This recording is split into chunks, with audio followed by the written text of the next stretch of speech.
জোকা বিলে নাকি প্রচুর মাছ পাওয়া যাইতেছে। যাইয়েন না, জায়গাটা কিন্তু খুব ভালো না। তুমি এখানে কেমনে আসলা? তুমি জানো না এখানে কেউ আসে না?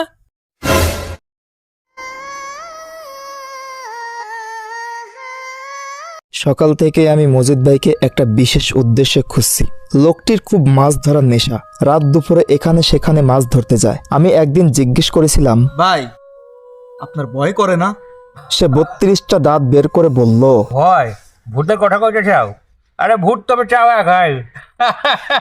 কিছু তার দৃষ্টিকটু। তার দাঁতের দিকে আমার নজর পড়ল। দেখলাম দাঁত থেকে রক্ত বের হচ্ছে। কথার মাঝখানে ওয়াকথু থুতুর সাথে কিছুটা রক্ত বের হয়েছে, স্পষ্ট বোঝা যাচ্ছে। আমারও আবার মাছ ধরার খুব শখ, তাই মজিদ ভাইয়ের সাথে আমার প্রচুর খাতির। আজকে তাকে আমার ভীষণ দরকার। একটা জায়গায় তাকে নিয়ে যাব। তার বাড়িতে গেলাম, ভাবি বলল বাড়ি নেই, বড়শি হাতে বেরিয়েছে। কোথায় বেরিয়েছে বলতে পারলো না। বললাম আসলে যেন আমার কাছে আসে। মজিদ ভাই খুব সাহসী, আর যেখানে যাব সেখানে যাওয়ার জন্য সাহসী লোক খুব দরকার। আর সে সারা যে আর কেউ ওই জায়গায় যাবে না সেটা আমি নিশ্চিত। এগুলো ভাবতে ভাবতেই পথে মদনের সাথে দেখা। মদনকে মজিদ ভাইয়ের কথা জিজ্ঞাসা করতেই মদন আমাকে বলল, বর্ষা হাতে করে শ্মশান ঘাটের দিক যাতে দেখলাম, মনে হয় মাছ ধরতে গেছে। কত নিষেধ করলাম যাইয়েন না, জায়গাটা কিন্তু খুব ভালো না। কিন্তু কে শোনে কার কথা? ভাই সাবধান, আপনি আবার ওই পথে কিন্তু যাইয়েন না। দ্বিপ্রহর, চারদিকে কোনো জনমানব নেই। সূর্যটা ঠিক মাথার উপরে উঠে এসেছে। বিন্দু বিন্দু ঘাম জমা হয়ে গাল বেয়ে পড়ছে। আমাকে যেতে হবে বন জঙ্গল দিয়ে। শেওড়া গাছ খুব ঘন, ফলে সূর্যের আলো এর নিচে ঠিক মতো আসে না, যার দরুন জায়গাটি সবসময় ঘুটঘুটে অন্ধকার এবং স্যাঁতস্যাঁতে থাকে। দূর থেকে কেমন জানি একটা ভৌতিক আবহ অনুভব করলাম। শেওড়ার ঝোপের নিচে আসার সাথে সাথেই শরীরে একটা ভাবসা গরম অনুভব করলাম। সাথে সাথেই শরীরে একটা ছমছম অনুভূতি। গভীর জঙ্গলের দিকে তাকালাম। ভিতঘুটে অন্ধকার, অন্ধকারে কিছুই বোঝা যাচ্ছে না। আমি হেঁটেই চলেছি আমার গন্তব্যে। সামনে যে বাঁশের ঝাড়টি দেখা যাচ্ছে, দূর থেকে সেটা বড় অদ্ভুত লাগছে। এই বাঁশঝাড়টি নিয়ে একটা কথা মনে পড়ে গেল। একদিন এক লোক এমনই এক দ্বিপ্রহরে এই বাঁশঝাড়টি নিচ দিয়ে যাচ্ছিল, বড়শি দিয়ে মাছ ধরার জন্যই।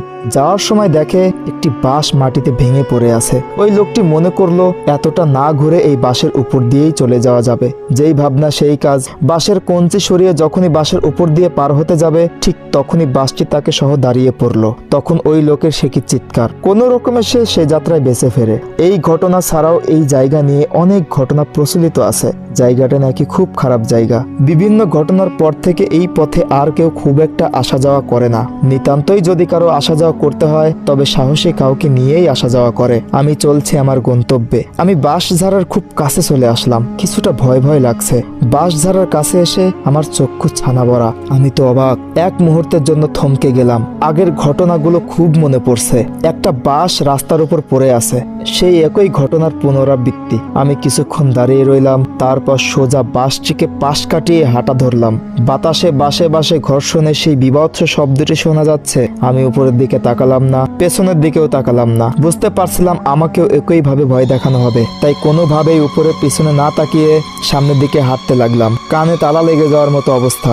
রাক্ষসের শিকার মিস হয়ে গেলে যে বিভৎস শব্দ করে, কিছুটা সেই রকম। আমি যত দূরে সরে যাচ্ছি ততটা শব্দের ক্ষিপ্রতা বেড়েই চলেছে। সামনে একটা বাঘ দেখা যাচ্ছে। এই বাঘটার পরেই শ্মশান ঘাট। যদিও এটা অনেক আগেই পরিত্যক্ত ঘোষণা করা হয়েছে, সেটাও একটা বিরাট ঘটনা। আমি ভূত খেকো মজিদকে খুঁজছি। ওই তো একটু নিচেই মাথা দেখা যাচ্ছে কারো। আমি সামনে এগোলাম।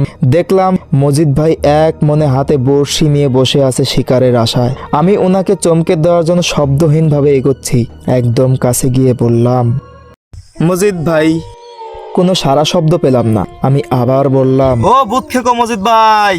এইবার উনি পিছনে তাকালেন এবং সাথে সাথে চিৎকার করে বললেন, এই কে তুমি? মজিদ ভাই আমি। তুমি এখানে কেমনে আসলা? তুমি জানো না এখানে কেউ আসে না?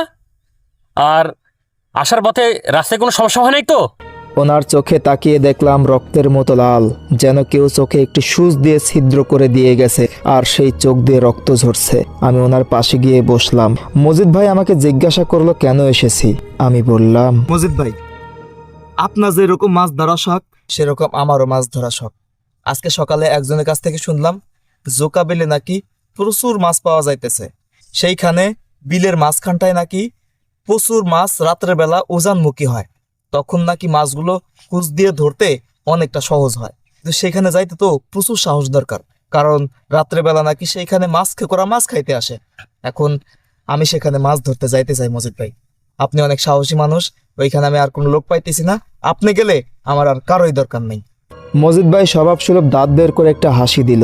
আমি ওনার মুখ থেকে কাঁচা মাছ খাওয়ার একটা গন্ধ পেলাম, হলুদা ভাব দাঁত থেকে রক্তের মতো স্পষ্ট দৃশ্য। উনি ওয়াক থু করে পাশেই থুতু ফেললেন। আমি সেই দিকে তাকাতেই বমির উদ্রেক হলো। মজিদ ভাই আমার দিকে মুখ করে তাকালো, বলতে লাগলো, শোনো মিয়া, জুকা বিলে মাছ ধরা এত সহজ কথা না। জুকা বিলে মাছ ধরতে গেলে বুকের পাটা লাগে।